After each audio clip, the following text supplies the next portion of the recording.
Welcome to Pinoy Cafe. Inihahandog po namin ang totoong kwentong Pinoy. Bata pa lang ako, alam ko nang ako ay maganda sapagkat maraming pumupuri sa aking kaanyuan at madalas ko itong naririnig.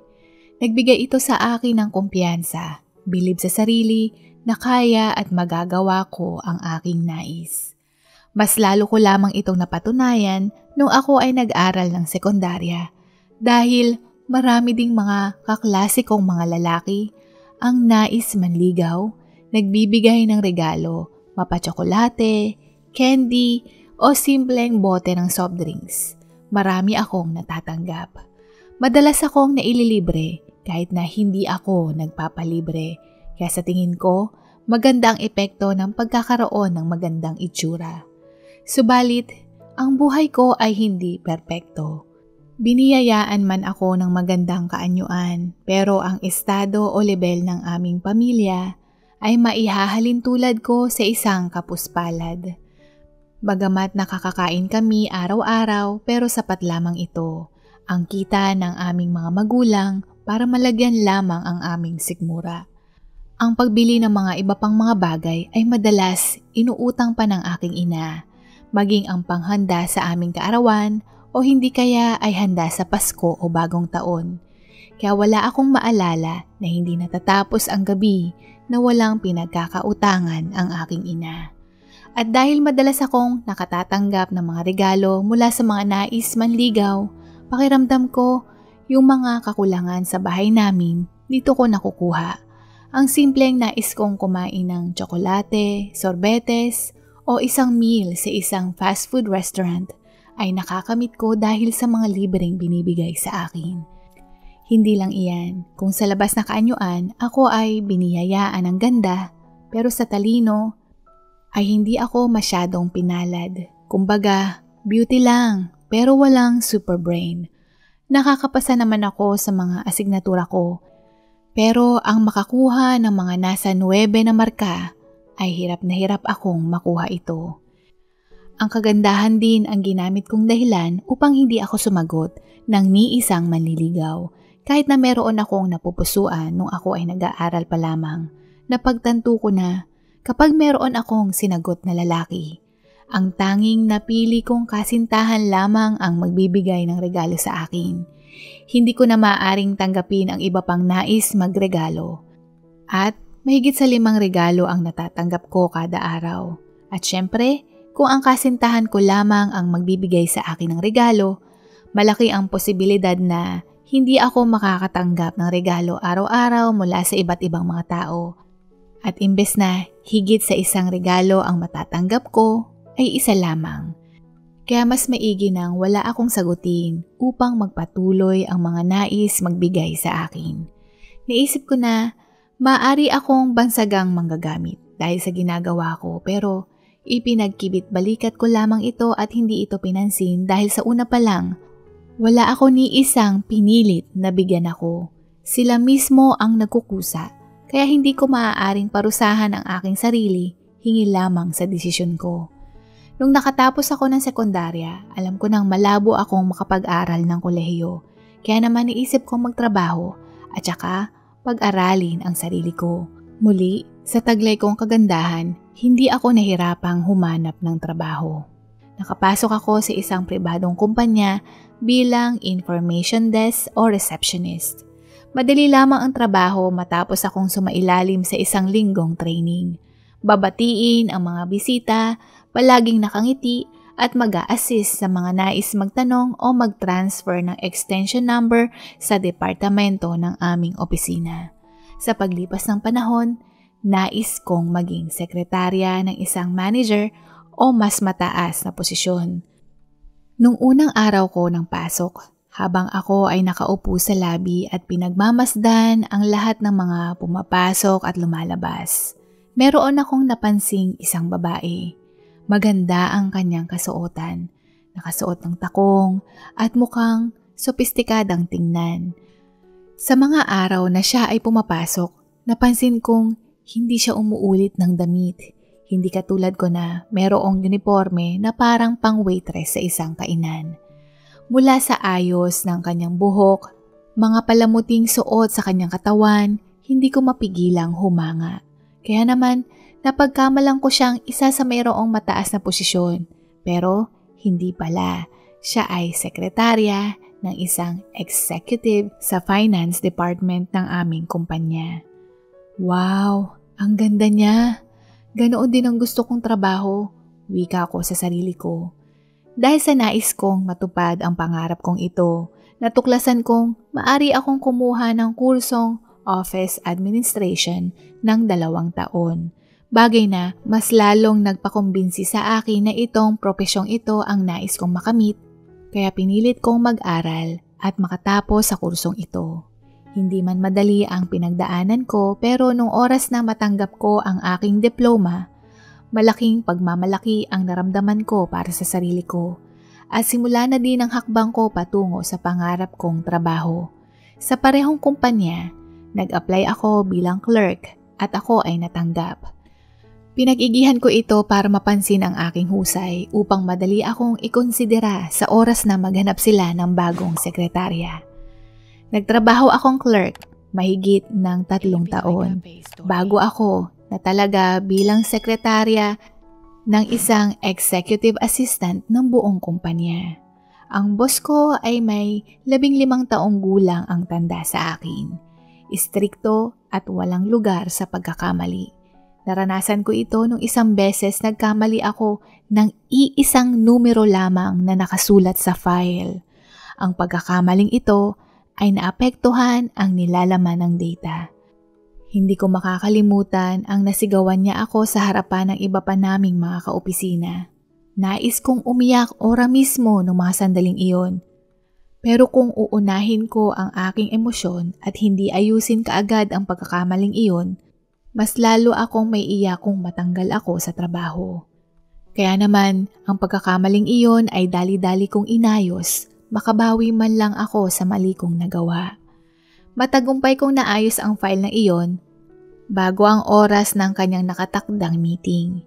Inabot man ako ng madaling araw, nakahinga ako ng bahagya dahil nung ipinakita ko ito sa aking boss para i-review, pinuri niyang tama ito. Yes, this is correct. Pero last warning, magkamali ka ulit. Don't ever bother coming back to the office. Wika niya. Yes, sir. Maigsi kong sagot. Magmula noon, bago ko ipasa ang mga pinagawa niya, chinecheck ko muna ito ng 2 o 3 beses. Hindi ko mapigilan na labis mahiya lalo na ilang araw akong naging paksa sa usap-usapan ng aking mga kaopisina. Awa ng Diyos sa bawat araw na lumipas, naging maayos ang takbo ng trabaho ko. At upang maibalik ko ang kumpiyansa sa aking sarili, inaral ko pa ang mga dapat kong aralin mula sa paggamit ng iba't ibang software, maging ang lengguwahe ng bansa na madalas niyang puntahan kapag mayroon siyang business trip, at iba pang mga kakayahan na makakatulong para makabangon ako sa aking pagkakadapa.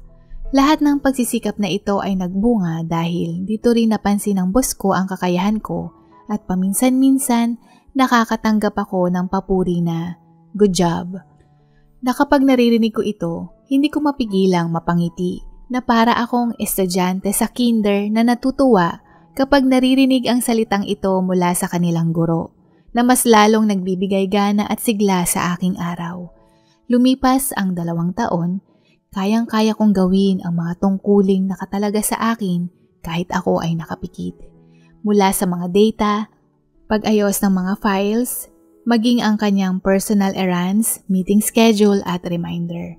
Isang Pasko, nagulat ako dahil nakatanggap ako ng personal na regalo mula sa aking boss. Sabi niya, "Here's your Christmas present.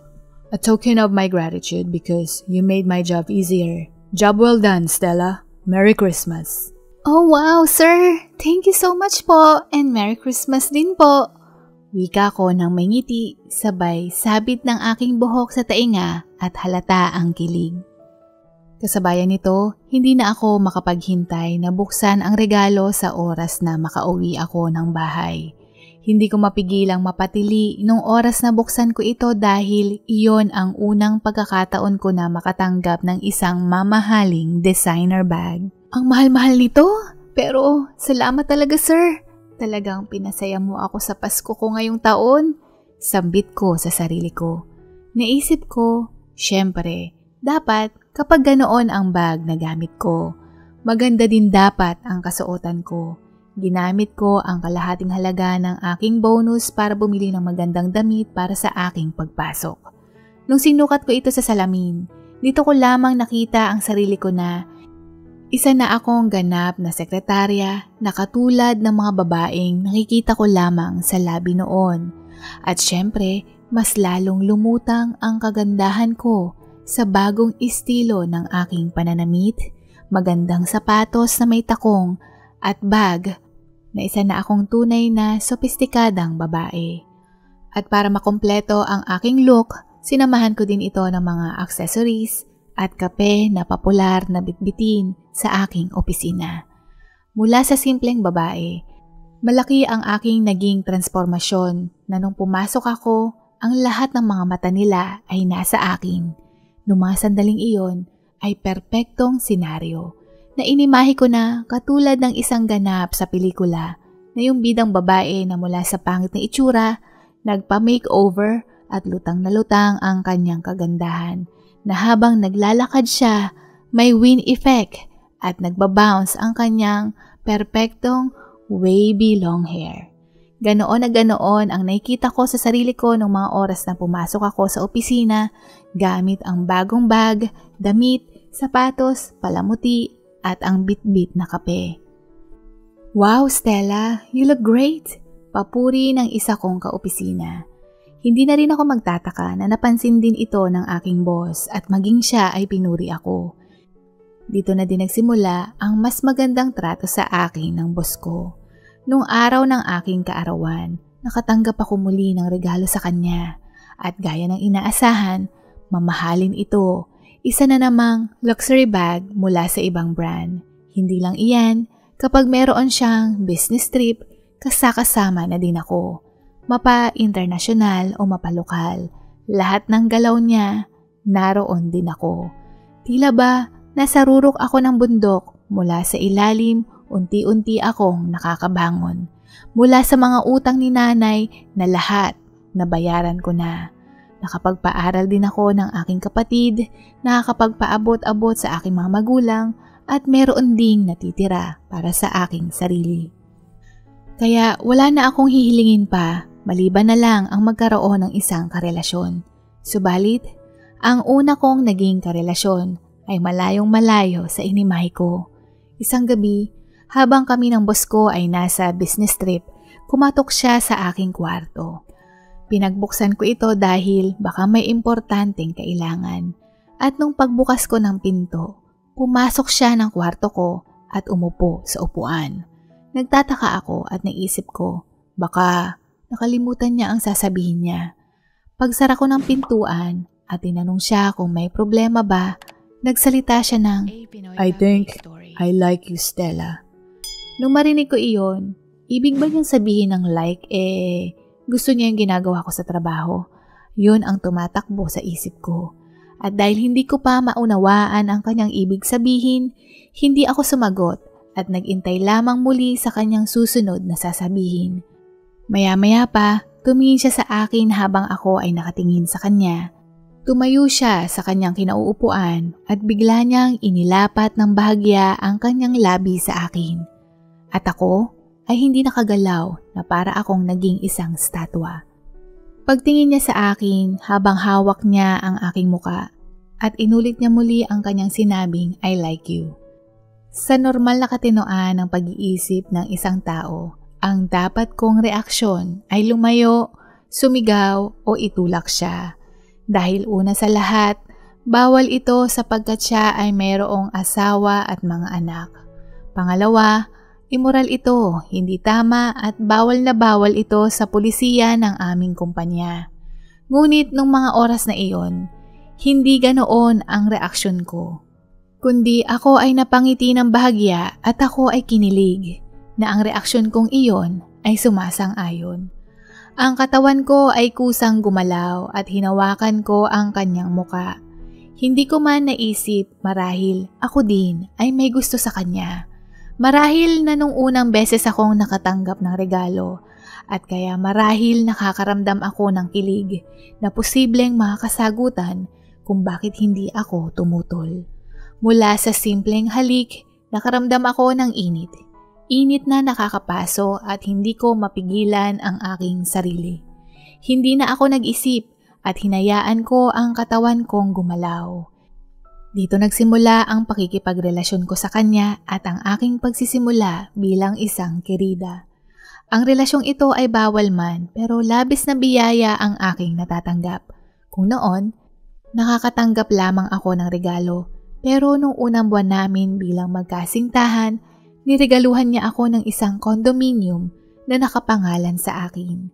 Merong 3 kwarto, beranda na may tanawi ng syudad at wala pang 1 taon, nakatanggap ako muli ng bagong regalong sasakyan na nakalagay muli sa pangalan ko. Na sumisimbolo na bigay at para sa akin ang mga ito. 2 ang aming muka. Sa opisina, kami ay magkatrabaho lamang. Pero sa oras na kami ay magkita sa labas, kami ay magkahawak ng kamay. Sa mahigit na 3 taon naming magkarelasyon, dinaig ko pa ang isang donya, lalo na kapag meron kaming business trip, na palaging may ekstrang 1 o 2 araw kaming inilalaan para magkasama kaming 2. Hanggang sa isang araw, nakatanggap ako ng text message mula sa hindi ko kilalang numero. Nakasaad na, I know what you did and I'll make sure you will experience hell for the rest of your life. Hindi ko ito pinansin dahil akala ko isang prank lang. Pero ang sumunod na text ay mula sa aking boss at nakasaad ng, Don't go to the office, the cat is out of the bag. Batid kong isang araw, darating ang senaryong ito, ang mabubulgar ang aming lihim na relasyon. Pero hindi ko inaasahan na sa ganitong eksena ito mangyayari. Dahil ang boss ko ay may pangalan, kailangan niyang pangalagaan ang kanyang reputasyon. Sa takot ko na mawala ang lahat ng kanyang ibinigay, agad kong ibinenta ang condominium at maging ang sasakyan. At yung mga iba pang kagamitan ay ibinenta ko din hanggang sa maipon ko lahat ang mga salapi sa aking bangko. Hindi na ako nagpatumpik-tumpik pa at nagdesisyon akong lumipat sa mas malayong lugar upang makapagsimula ng bagong buhay. Panahon na siguro para gisingin ko ang sarili ko sa immoral na panaginip na ito. Sa aking pagnilay-nilay, ang pakikiapid ko kapalit ang masarap na buhay ay itinapon ko ang aking pangarap. Maayos na sana ang buhay ko, maganda na sana ang takbo ng aking trabaho kung tumanggi lamang ako. Hindi sana ako lalayo o maglalaho. Marahil kasama ito sa aking parusa ang magsimulang muli at para tuluyan akong magbago, lumapit ako sa Panginoon upang magsisi sa lahat ng aking kasalanan at nangakong hindi ko na ito uulitin pang muli. Sa nagdaang panahon, nakahanap ako muli ng trabaho. Mas malaki ang pananalig at nagkaroon ako muli ng bagong karelasyon. Pero sa pagkakataong ito, sinigurado kong hindi ako kabit at pinili ang lalaking ito na halos magkasing edad at pareho kaming single. Nakilala ko siya sa church kung saan ako uma-attend ng service. At ako ay tinanong kung pwede ba daw akong makipag-date sa kanya, na naging maayos ang daloy ng aming relasyon. Maliban lamang, ang lihim ko na ako ay naging kerida noon. Wala akong balak na sabihin ito dahil ayaw kong masira ang maganda naming relasyon na mas lalong lumalim hanggang sa siya ay nag-propose. Sa aking paghahanap ng trahe de boda at abala sa preparasyon ng aking kasal, nakatanggap ako muli ng text message na, I know what you did and I'll make sure you will experience hell for the rest of your life. Sa pagkakataong ito, hindi ko na ito ipinagkibit balikat at tinawagan ang numero at harapin kung sino ito. Napag-alaman ko na ang babaeng anak ng dati kong boss ang nag-text sa akin. Sa isang cafe, kitang-kita sa kanyang tingin ang panlilisik at nagliliyab na galit dahil ako daw ang sumira ng maganda nilang pamilya. Humingi ako ng tawad pero hindi niya ako pinakinggan at umalis. Noong araw na ding iyon, nakatanggap ako ng text message mula sa fiancé ko na inuurong na niya ang kasal dahil sa nakaraan ko, lalo na hindi daw tanggap ng kanyang mga magulang ang ginawa ko. Wala akong magawa kundi ang lumayo, lalo na alam na din ng kumpanyang pinagtatrabahuhan ko ang tungkol sa aking nakaraan at upang maiwasang maging usapan, mas pinili kong lumayo. Batid kong pinarurusahan pa din ako ng Panginoon kaya ito pinagbabayaran ko. Kaya mas lalo akong lumapit sa Kanya at sinseridad na humingi ng kapatawaran sa Panginoon. Sa bagong syudad kong nilipatan, ako ay nakapasok sa isang maliit na kumpanya. Nagpatuloy ang aking buhay at muli pinasok ko ang pakikipagrelasyon na sinigurado kong hindi ako kabit. Isa siya sa mga empleyado sa kumpanyang iyon at meron din siyang sariling negosyo. Sa takot na hiwalayan ako, mas pinili ko pa din itago ang mabaho kong nakaraan at naging maayos naman ang aming relasyon. Dumating muli sa puntong siya ay nag-propose at sa pagkakataong ito, sana naman wala na akong aberya. Ngunit hindi ito nangyari dahil nakatanggap na naman ako ng parehong text message sa nasabing anak ng dati kong boss. At ganun muli ang eksena, nakatanggap ako muli ng text mula sa fiancé ko at pinuputol niya ang aming relasyon at wala na ding kasalang magaganap. Nais ko mang magpaliwanag, magdahilan, pero mas pinili ko na lang lumayo, lalo na sa pinagtatrabahuhan ko ang mga kaopisina ko, alam na din ang tungkol sa aking nakaraan. Hindi ko kayang harapin ang usap-usapan at husgahan ako lalong-lalo na ng mga kababaihan doon. Naramdaman ko ang sakit at kahihiyan na ipinaranas sa akin ng dalagitang iyon. Pero agad naman akong lumayo. Hindi ko naman pinilit ang sarili ko sa kanyang ama. Hindi ko maintindihan bakit hindi niya akong makuhang tantanan. Sa pagkakataong ito, hindi ko maiwasang mapatanong sa Panginoon kung bakit hanggang ngayon pinarurusahan pa din ako at wala akong magawa kundi ang tanggapin ito. Sa paglipat kong muli, hindi naman ako nahirapang maghanap ng mapapasukan kaya nakahanap ako kaagad ng trabaho at dahil sa aking itsura, hindi rin ako nahirapan makahanap ng bagong karelasyon. Ngunit sa pagkakataong ito, inamin ko ang lahat sa kanya bago pa siya manligaw ang tungkol sa text message at sa aking nakaraan. Kaya naman, kung alam niya iyon at tanggap niya, maaari ko siyang payagang manligaw. Naisip ko, mas magandang maaga pa lang alam na nila para hindi dumugo muli ang puso ko. Nung malaman ito ng manliligaw kong si Marlon, hindi ko siya naramdaman ng ilang araw. Naisip ko, mukhang hindi siya ang lalaki para sa akin. Subalit isang araw, nakita ko siya sa harap ng aking pintuan at mayroong dalang bulaklak. Sabi niya, nagpapasalamat siya sa pagiging tapat ko at dahil mahal niya ako, tanggap niya lahat iyon sa akin. Na sinabi niya na ang lahat ng tao ay may karapatang bigyan ng pagkakataong magbago.